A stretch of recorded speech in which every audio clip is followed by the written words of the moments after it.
I want you to know with my research that I've done here, it is a very, very narrow focus, meaning that I looked at millennials in a positive light. And so I definitely don't have negative, how can you say, things to say, although there is a lot of stuff there that if you have a question about, we can definitely share them. And yesterday when we went to this workshop, there was definitely great insights that were shared from people who had their own experiences with millennials. And as we do when we look at different generations. So I'm going to say this. Feel free to share whatever you like and ask whatever questions you like. But first of all, you might ask, well, what is a millennial? Here's a little infographic. Exactly. Feel free to navigate that. There are a lot of different explanations and definitions of millennials. There is a general ballpark. So some will say they're born in 1980, some will say it's 1978. Depends on what person who's doing the research and professional they say. Coming up to around year 2000. So as you look at that, you might say, I am a millennial, or you might say, I'm just outside. And so what's the next one? Well, they're what is called Gen Z, Generation Z. And that's from 2000 up to today. And that's where we look at what the next kind of generational gap, if you will. So you've heard of the other terms. So we'll say millennials here. We'll say baby boomers. We'll say the silent generation. We'll say generation X. And these will just be time frames throughout, not too far history, a few decades back, where we use to describe different generation kind of gaps. Does that make sense? Cool. Yeah. Awesome. So can I just ask, who is it that creates the names? Don't know. Yeah. It's just a collective social thing that just comes up. Possibly. Right? I'm sure there's some scholar that coined it, but yeah, that's don't ask me how the silent generation came around. We kind of get an idea about the baby boomers. I suppose would be a product of baby boom generation, if you will, and then some of you within this or just outside of it.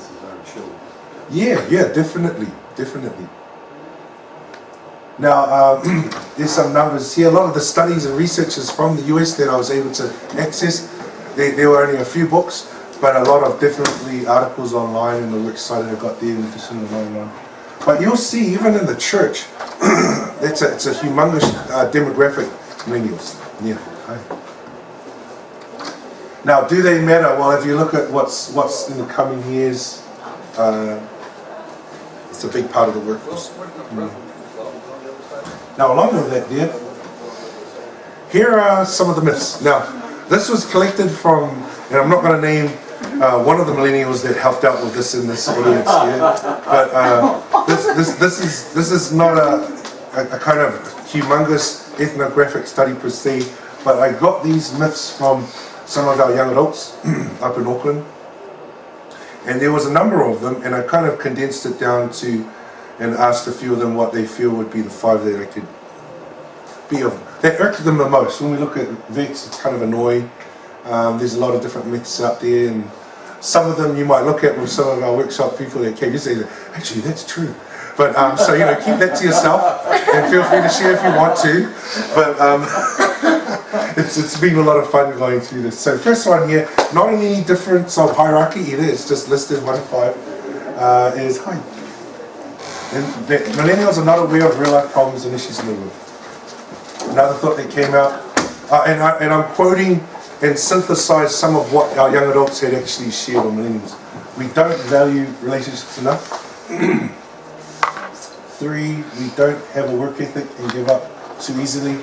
And so, like I said yesterday, we had some business owners who had a lot of experience with millennials, and they beg to differ on that particular point. But that's all right. Like I said, I'm dwelling on this in a myth-busting positive light. The 4th one here is we're less faithful or obedient, and the last one that we're entitled. Now, we'll just go 1 through 5. When I asked what one would you like to dwell on first because of time, everybody said let's hear more. So first one here, not aware of real life problems and issues. Now there was a study of 150 millennials done that I found by a particular organization and person, actually, and we'll see here in a second. and it begged to differ this myth that millennials are very concerned in every way about social change. And this was the CEO of that organization that actually did this study. Could someone read out what she said here, please, for us in regards to this myth? We've continued to see millennials seek out possibilities across all aspects of their lives to have a positive impact on society and question norms that might pose barriers to implementing their ideas for social impact. Thank you. Thank you. And so along with this study of 150,000 millennials, key takeaways from the Case Foundation's report was this. Millennials are everyday change makers, believe in activism, care about social issues, are passionate about issues and institutions, value collective and action and network, support the greater good, are not sector agnostic, take an innovative approach to creating change, believe all actions matter, big or small, and are influenced by their peers. Any of those kind of strike you, or you have any questions about as you look at some of these things here? Yes? What does that they are sector agnostic? What Yes. does that mean? Question came up yesterday. Any thoughts there on that? Because it's a great one, isn't it? You've heard of agnostic, It's almost right? like, yeah, you don't necessarily care. We don't Sure. care. So the sector would be what? Different type of sectors in society? Sure, yeah. Or I think probably this generation is more open to having their beliefs changed. They're not like necessarily atheistic, but they're kind of open. You know, previous generations, they will maybe be the same as their parents prior, but this generation, they're more open and flexible. Good point, and we'll come back to that comment that you said. It's a really great one, and so hopefully that gives you an idea of that particular thing, because you're right on. I still want to make a comment about their social issues. I mean, most of Sure. them are very socialist in their social viewing of the world. Perhaps people our age, some of us don't. That's an area of conflict. Sure. So just to hear that word social, and we'll use I suppose a millennial and Gen Z, which is the generation after that, which is the year 2009, as we looked at. Sorry, before those of you that came in, this kind of infographic of who millennials are, and then between this range of, in some studies, of 1978 to the year 2000. But then we look at those who are born after that, and they're called a different generation, and it's referred to as Gen Z, or Generation Z. And basically, of course, we know they're born with DNA of technology within them, and so that phrase, as you brought up earlier about social, and we use the phrase here, social media, and what that's done to kind of bring the world a lot closer together, and also broaden a lot of different perspectives in what we perceive and believe. Sorry. So you are back over here. Now, I also want to leave this open, as I said, for those of you that have come in. We had comments from the workshop yesterday and how people disagreed with some of these myths, but definitely I'm taking a myopic or kind of a narrow vision with a positive. Because we love our young adults in our youth, yes. So, any other thoughts on any of these, any of these points here, key factors? I will say this, it was brought up yesterday, and it was brought up as I was doing some of the research. I want us to bear in mind, particularly those of you that are older like me, how the previous generation viewed the up-and-coming generation.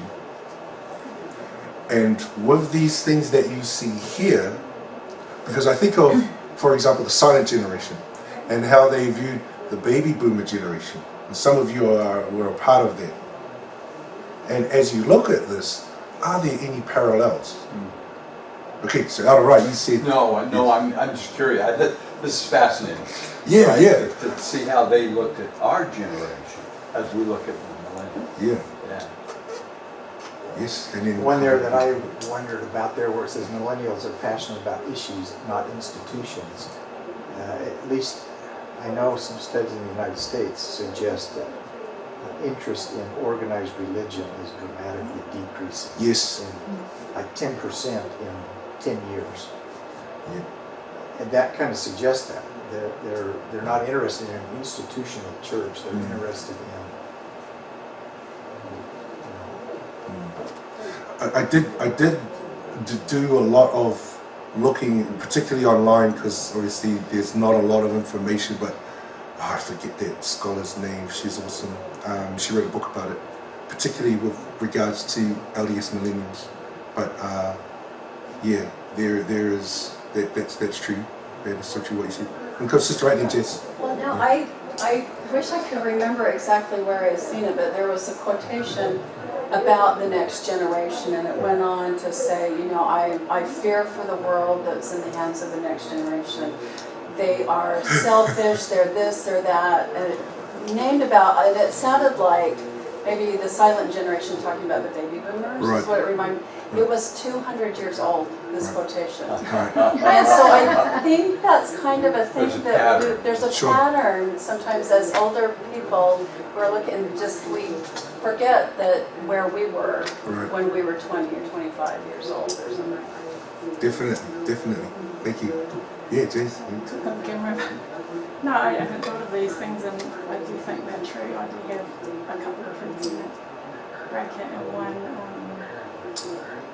she's into music, and she was the YSA rep to the state.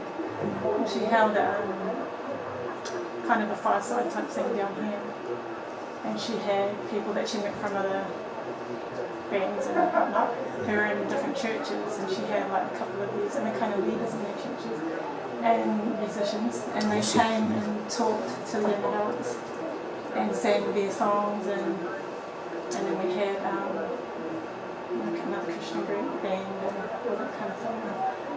And it actually does tick off a lot of those things, and that they were saying in their speeches, like how this was like breaking barriers. It was the first time they'd ever been to Templeview and ever been able to speak, and she was looking at all those radicals. She didn't care that they were from different churches. They were using the commonalities, you know, and they had topics to address too that was applicable to all young adults and belief in God, and I think that's true. That's when I read them, like, actually it's Thank you. quite a lot of those. Thanks for that. Appreciate it. And I'm mindful we do have some millennials / Gen Zers, so please add your expert advice, ladies. I know them from institutes. They're great. So here's another myth. We don't value relationships enough. I just wanted to share this thought from this sister named Candice Madsen, and she shares a little bit of a story. Elderly sister that is in this kind of boat of wanting to get married, and not just yet. But these are her words. There's about 3 slides of what she shares. Could I get someone to read out these slides for us, please? Yeah, thank you, please. Yeah. My advice to millennials by Candice Madsen.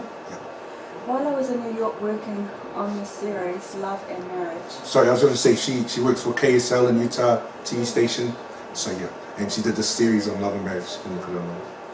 I found myself standing in line for ice cream with 2 young college women. I told them about the project I was working on, and the floodgates opened. It was as if I had given them permission to admit they also wanted to be wives and mothers, and they worried that might not happen. I commiserated with them about the tough dating scene, but I wish instead I had given them this little piece of advice. Don't worry about getting married. Now the interesting part of this is this. In everyone's heart of hearts, as parents, we want our children to be married. As we say, to the right person, the right time, the right place.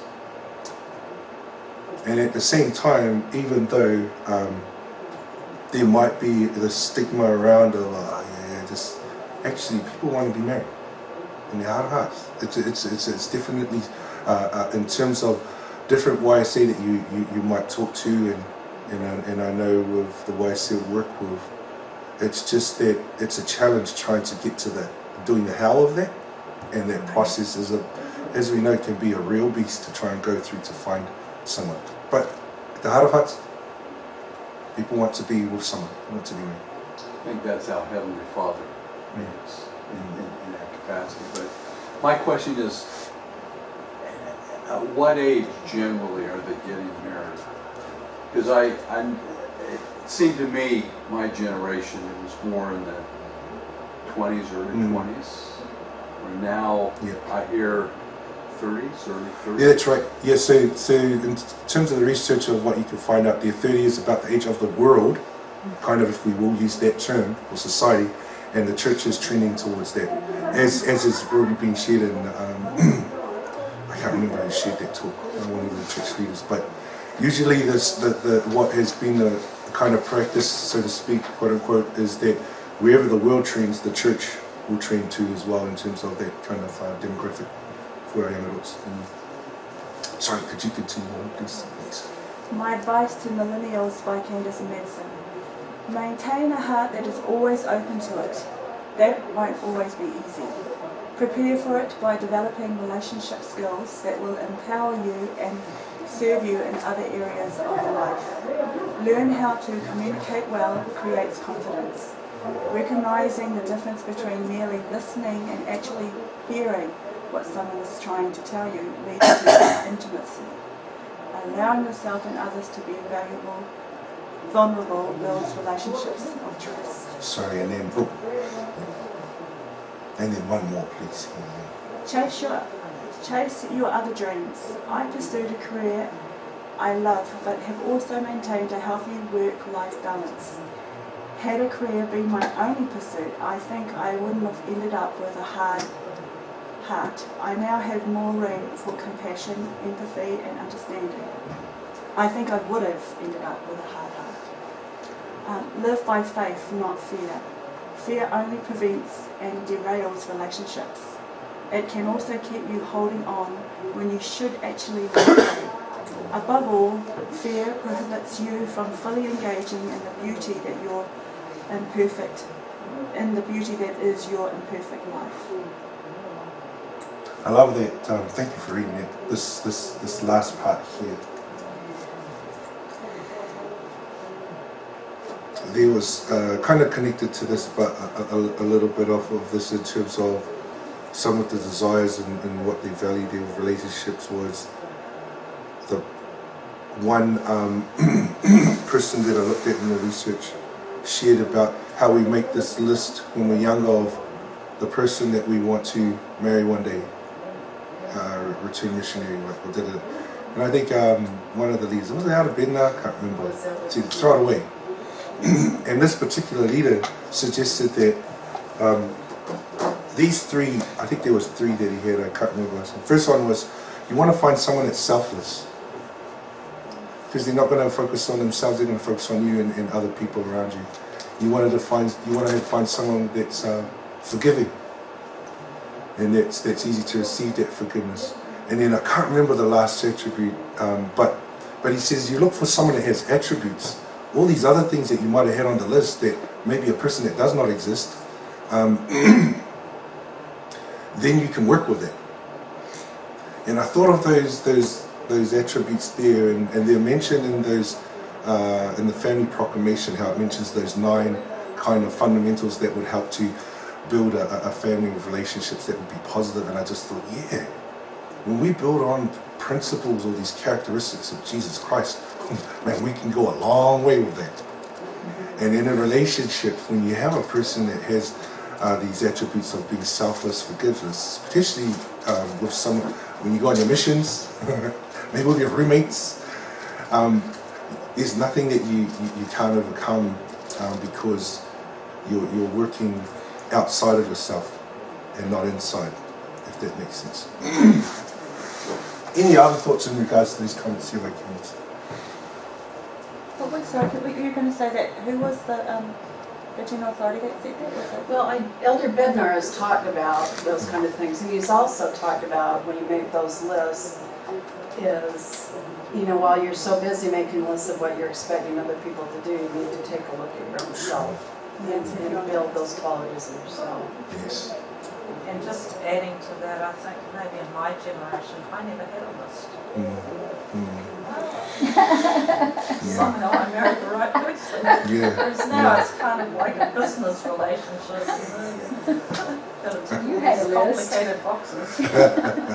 Yeah, and a list is not a bad thing. It's just that sometimes that person might not measure up, and it's kind of a tough thing to put on them and not yourself, because you've got to have some realistic expectations, but still potential. Here's what one particular millennial said that I spoke to, and I just thought it was awesome. Could I get, you guys know what it is, can I get someone to read that out loud for us, please? Millennials are driven to be successful, but may not realize the importance of relationships in determining that success. Dedicated work ethic alone is not enough. Success will be crafted by the relationships we prioritize our time into strengthening, whether that is spiritual, academic, or family relationships. All these are personal relationships and will determine our personal success and happiness. You will not nearly find as much satisfaction in your success alone as you would with others, and you would be selfish to think you got there on your own merit alone. It's pretty profound. I really appreciated what she shared in regards to relationships, this particular millennium. Additionally, tying in with what this sister said, this brother would be more classified as a Gen Zer, but he's right on the line with millennials, and he has some really important things to say in regards to relationships as well, and the value for that. Here's the lesson. Have no regrets in the 16th second. Nothing is more important than your healthy relationships. Nothing. Not your goals, not your successes. And here's why. Relationships are where we get to influence, impact, and change people's lives. Your life cannot be meaningful without them. Now, we are put on this earth by our Creator, and we all have a purpose: to advance God's kingdom that all may be saved. Now, how we all go about that, that's what's different. It's different in what college we choose, who we marry, and what career we choose. It's different in the triumphs and tragedies that come upon us. But in all those things, new relationships are being formed. As you live your life on this earth, there is no greater good than you can do for a person than to love them so much that you point them to Jesus Christ. But first, He should be your first relationship that you cannot neglect. And I want you to know, I have been here at TKA for 14 years, and I love this school, and I love all of you, my classmates. And tonight, I am imploring you, if you have not begun that personal relationship with Jesus Christ, just do it. There is no better way to start something new and close a chapter of your life than with Him. If He is your Lord and Savior, then make sure you care for that relationship above all others. And after that, prioritize what is important in your life. And never, never lose focus of your important relationships. So be generous with your time and money, and a lot of relational issues will be resolved. And by the way, it's not too late to mend fractured relationships. Any friends you haven't spoken to in a while because of your pride, parents whom you disrespected, and teachers who you never thanked. Just do it. Humble yourself. Start a conversation. Have no regrets in the 16th second.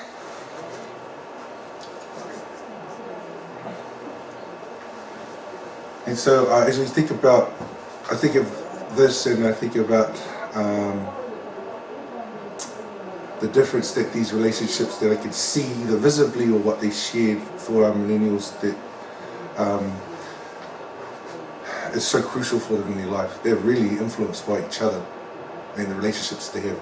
Additionally, just like we all are, to be honest, additionally, I loved how this young man shared about their relationship he had with Jesus Christ, and so did the other person that I spoke with previous with that quote. And in looking at some other research of why this kind of decline in general of Christian churches, mainly across the United States, one of the persons that had tried to share of what could help the decline or kind of decrease the decline is and this is outside the church, it wasn't in the church, and we know that this is stressed all the time, is trying to develop an important intimate relationship with Jesus Christ. And that was one suggestion this particular scholar gave in trying to stem the decline of millennials leaving Christian churches in general. And we know how important that relationship is for anyone who wants to be able to stay on the covenant path. Third myth, we don't have a work ethic and we give up too easily. So some of you that have been business owners that were yesterday here shared some of their frustrations with millennials who were not cutting it in the workforce, and there was a wonderful comment that was shared, but we'll look at this first before we go on, because some of you have children and can see that it varies. Could someone read this up, please, for us? This is I love this was from one of the books that I was able to get access to, which wasn't very many. It's a really great book. Millennials are not a bunch of disloyal, delicate, lazy, greedy, disrespectful, inappropriate slackers with short attention spans who only want to learn from computers, only want to communicate with handheld devices, and won't take no for an answer.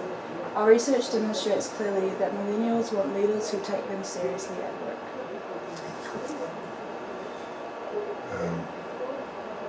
One of the owners of the business organization yesterday said, well, two of them said, oh, gee, this is this. And I said, yes, the research indicates you are correct. Meaning, some of these things that have been stated up here, that was their perception of them. They want this, and they want to start on the job, and when's the promotion tomorrow or something like this, and when am I going to be making this and that? And then one other of the business owners, they said, well, actually, even though that's there, they shared this positive like that. When I sat down and shared with them, well, actually, this person that's worked here this long and does these kind of performance standards or requirements actually gets to this level where they're making this much and this much, and they're like, oh, okay, yep, I understand it.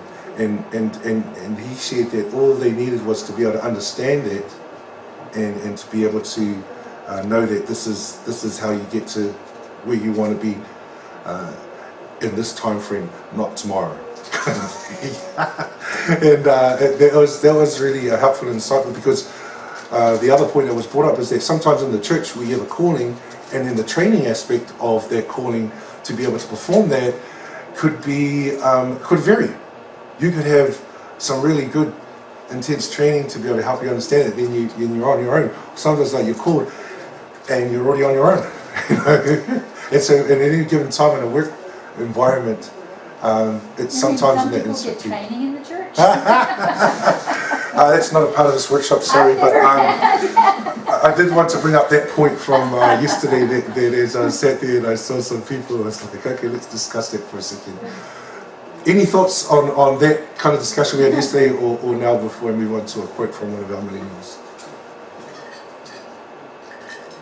You see both happening in the different areas of your life that you've seen, maybe within your own work environment or family members, or even in the church or community?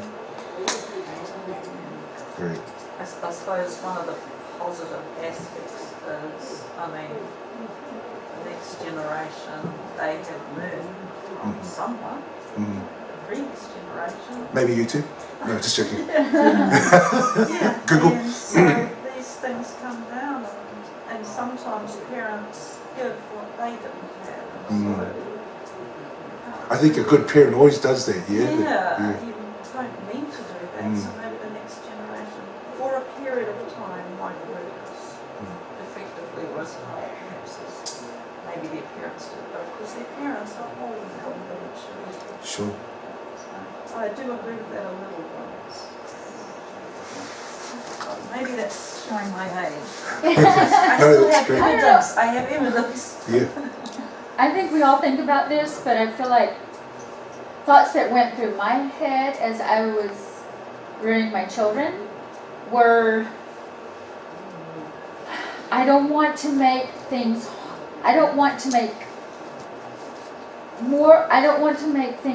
harder on them than they can take. And so I tried to take into consideration, what are they going through at school? I mean, do you really want to add to their anxiety? But we taught our kids to work.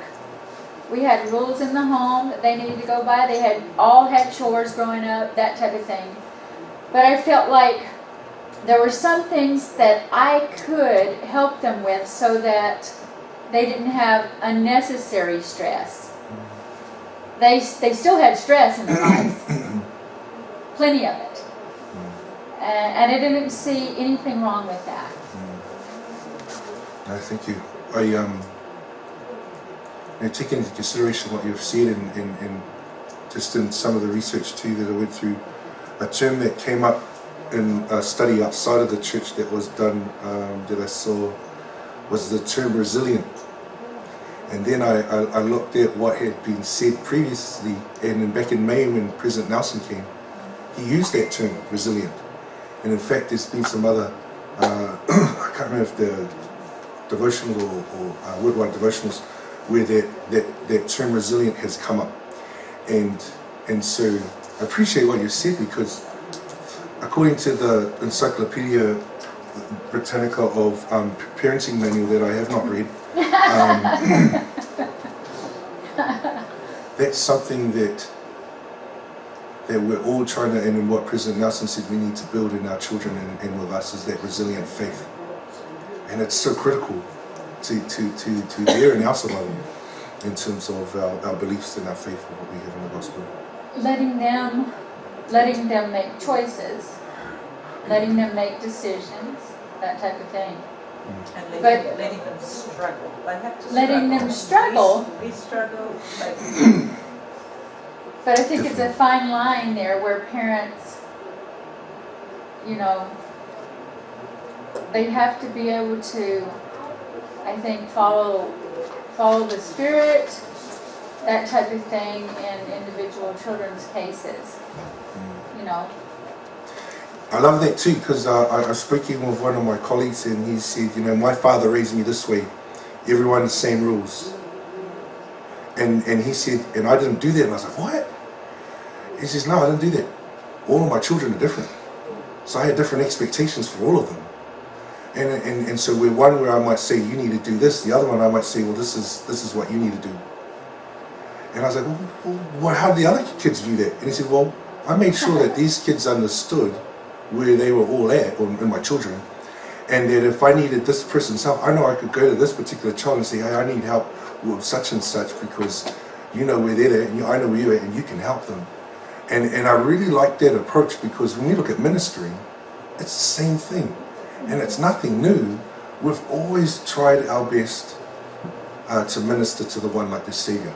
And the principle's the same no matter where we are in whatever area of your life. It's just that with our children, and as we know, some have more needs than others. Yes, they have And so different we needs. minister to them accordingly, yeah. And so I always come in that mentality, everybody's got the same rules. You're all gonna, I'm like, oh man, I can't do that, because I look at my daughters, I look at my sons, and they're all at different places, man. So. There was an article in the September Ensign, and it was by Elder Robbins, and he was addressing resilience. Yes. And he spoke about fortifying our youth, and that was in a highly digital age, plus a few other factors. And it was where it was one of the points that he brought up, which kind of stuck in my mind, was about where you teach a man to fish, but in this age, what you're doing is you're teaching them to be resilient, and so a big part of that is about the art of decision making, and that was one of the points that I remember he brought up in his talk. But it's quite an in-depth way in which he presented that. Which is to look at our millennials and the light that we don't normally do as parents, like myself. Yeah.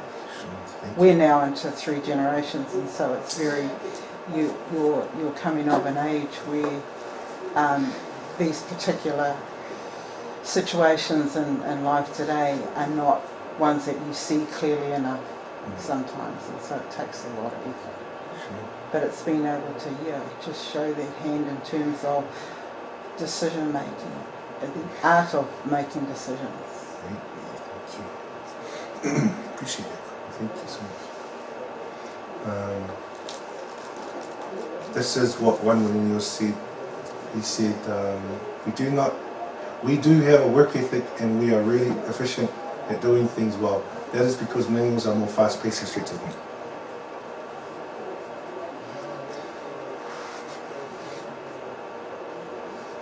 And here's what this particular marketing director, Madeline, said. Could someone read this one about millennials out for us, please? Yep, I'll read it. Thanks. Because most millennials have grown up with technology, they can work smarter, not harder than any generation before. The Bentley survey found 77% of millennials believe flexible work hours are important to boosting productivity, and 39% agreed that more options to work remotely would result in higher productivity. Awesome. And that's not just in regards to millennial. I know in the church up at the area office, and even in wherever you look at this research, they've tested this out, where some of them work remotely, and some of them don't come in every day. In what the church is doing and testing that out as well, with the flexibility of hours and being able to work remotely. Before we move on, any other thoughts or questions in regards to that one, that particular one? I agree with that. I think that is Awesome, thank you. Number 4, less faithful and obedient. Well, I'm just going to share my testimony about, we definitely, I work with youth and young adults, and I don't believe this. I think that there are those that have their struggles, for sure. But I'm definitely optimistic in that, and I will share a quote by President Irene that I think just sums up my feelings along with his in regards to this. But this is what one particular RM millennial shared. So really specific here. Could someone read this out for us, please? And maybe you've seen this too with some of these RMs as well. I'll read it. Yeah, thank you. There's a controversial expectation of having to be married as soon as you return home from your mission. And if you are not married or dating soon after, then you're viewed as not progressing.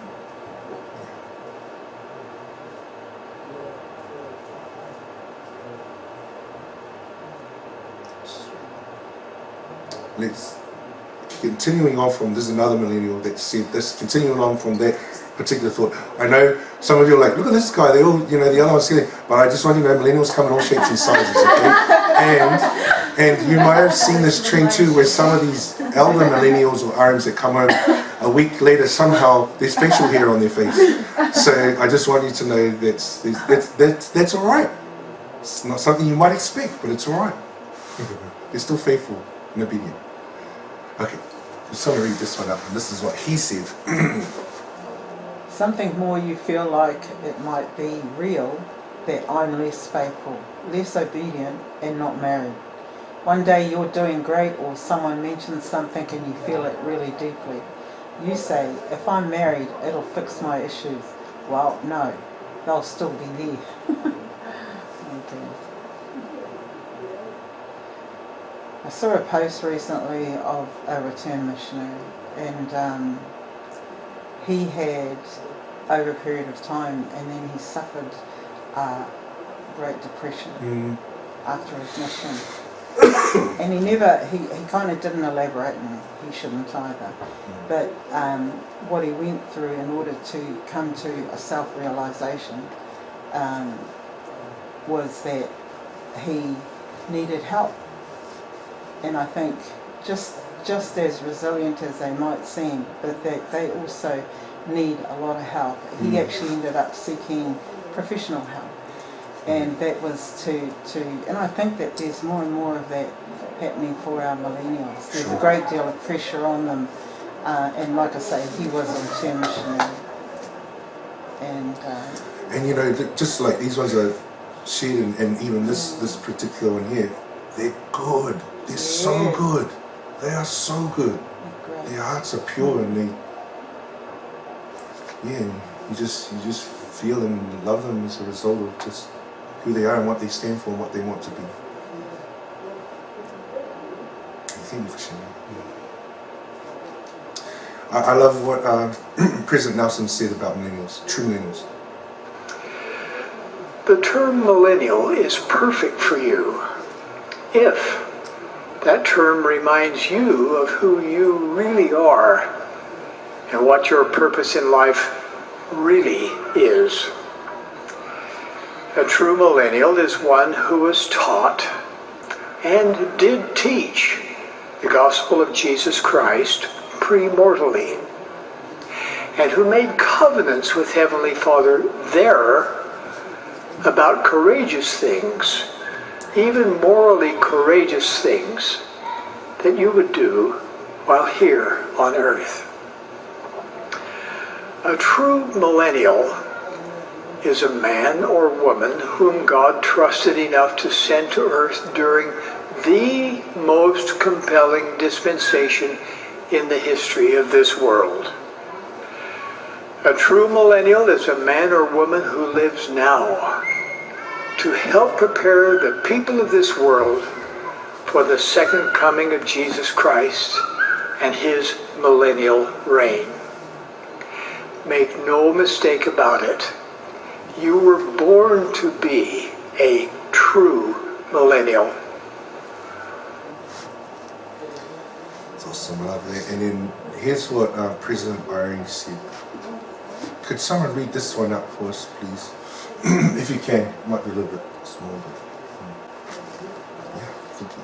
There's a power coming in this millennial generation that is in fact remarkable.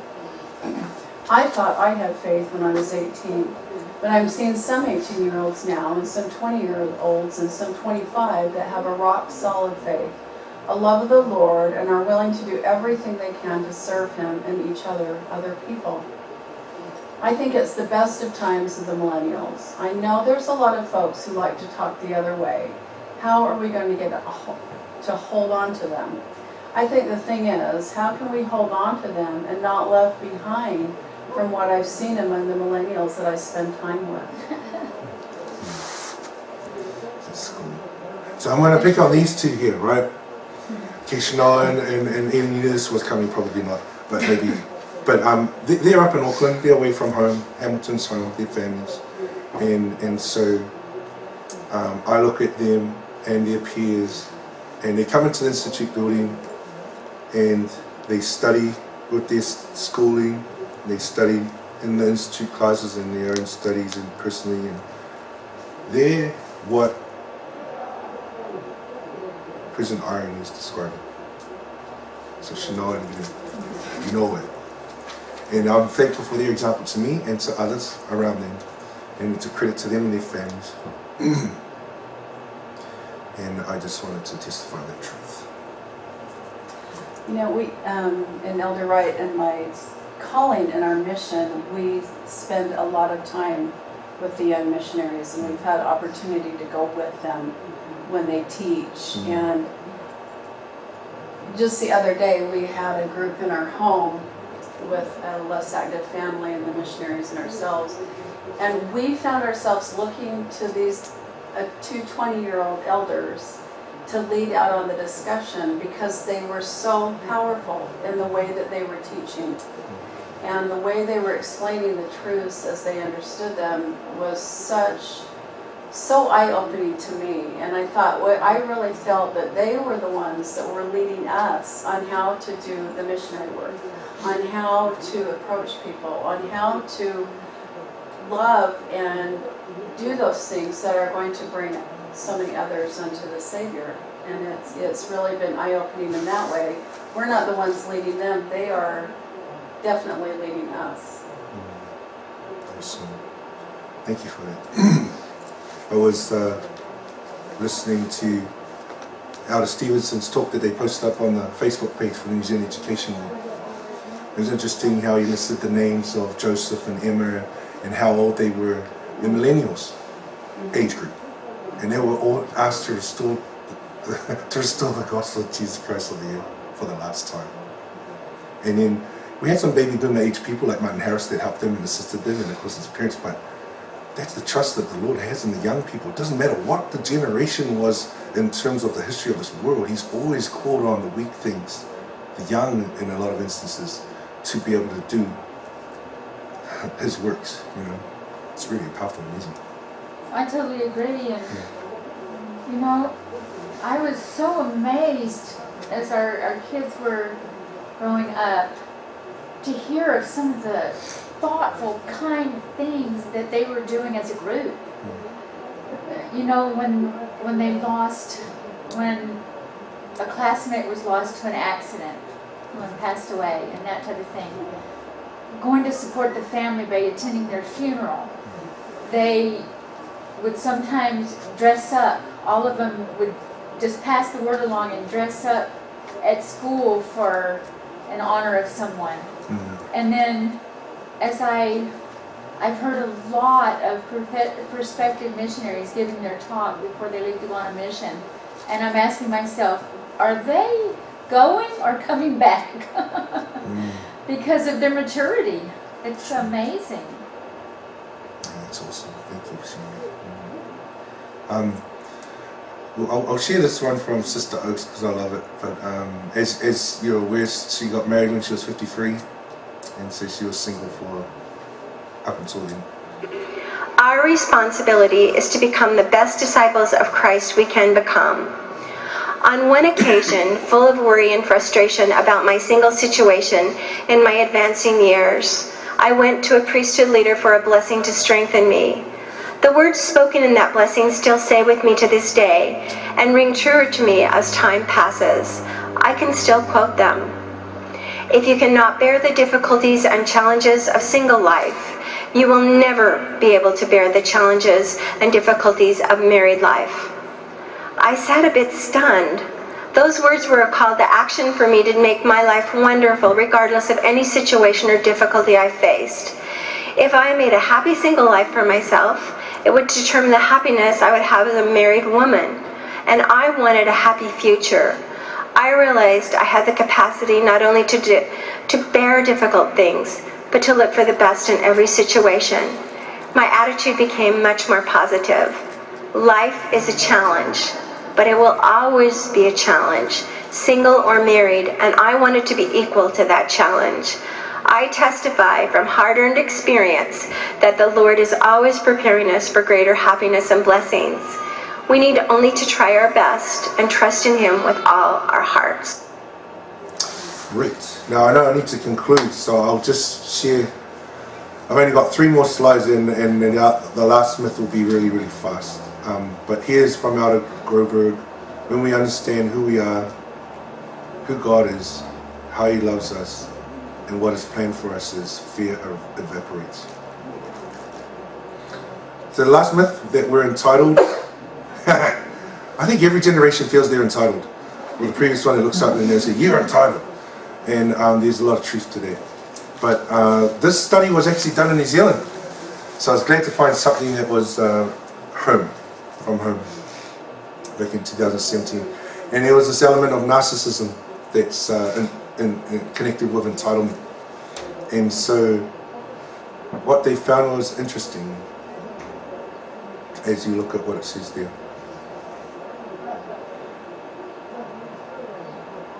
It said that there was no rising level of entitlement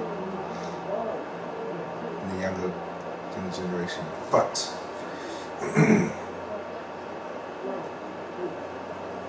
sorry.